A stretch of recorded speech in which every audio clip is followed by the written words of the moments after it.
So I wanted to show you guys, I got Sugar here. This is day 2. She's, wild Mustang, so she's still pretty worried about a lot of things. But I'm going to show you how I would work on one's ears. We'll just check it here. I'll just go up and touch the back of her ear here. She's pretty unhappy about it a lot of the time. She's trying to avoid it.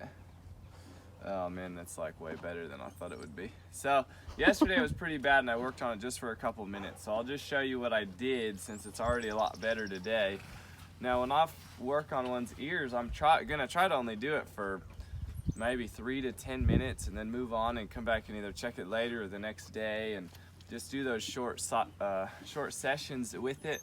And but the first thing, they have to be good with you doing like some of this. It doesn't have to start that fast. If they're really bad, I'll go as slow as I need to.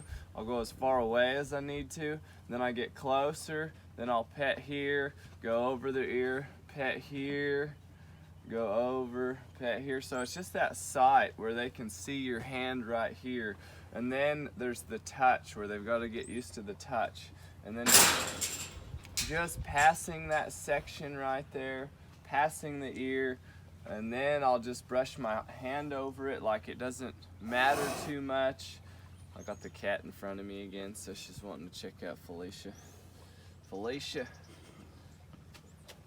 And so I just go over and then I'll brush my hand over it. And if they really throw their head, I'll just go back to going over it and over it. And you can see she's just a little funny about her forehead. And I think it's because she's got this little mark by her eye. I think she's a little sore right there. So I try not to touch that, go over it, and then when I come forward, I'll touch it, and I'll just brush it, and brush it, and brush it. And then as that's good, I'll do a little more. I'll put my hand on it, kind of move it. And if it gets bad, I just go right back to this, right back to passing over it, where I'm not focusing on that ear. Let's go to the other side and see how she's a little worse about some things on this side. So this is the same deal. I'll just start in here like this, moving. I'll just use my lead rope to keep her straight. There she gets a little better. I'll pet her. She's licking and chewing. I'll give her a minute. She needs to relax there. Then I'll just go back to it. Make sure I can do this. And as you see her get better, there we go. I don't count the head cocking. Like, to me, the head cocking is very like defensive and they don't like it. So I don't do more, but I don't really do less either. There, as she starts to accept it, she'll start to take back her normal posture. She'll go from this to like starting to relax back into her normal posture. Then I'll just go right back to it. There, she said no, and I think right there is just an eye thing.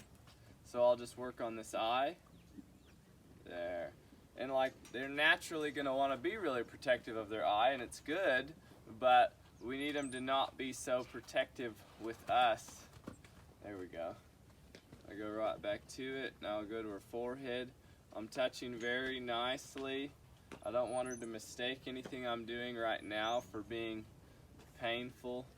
So that's pretty good. So I'll run my hand over that ear. Good. I'll kind of run it back and touch it forward.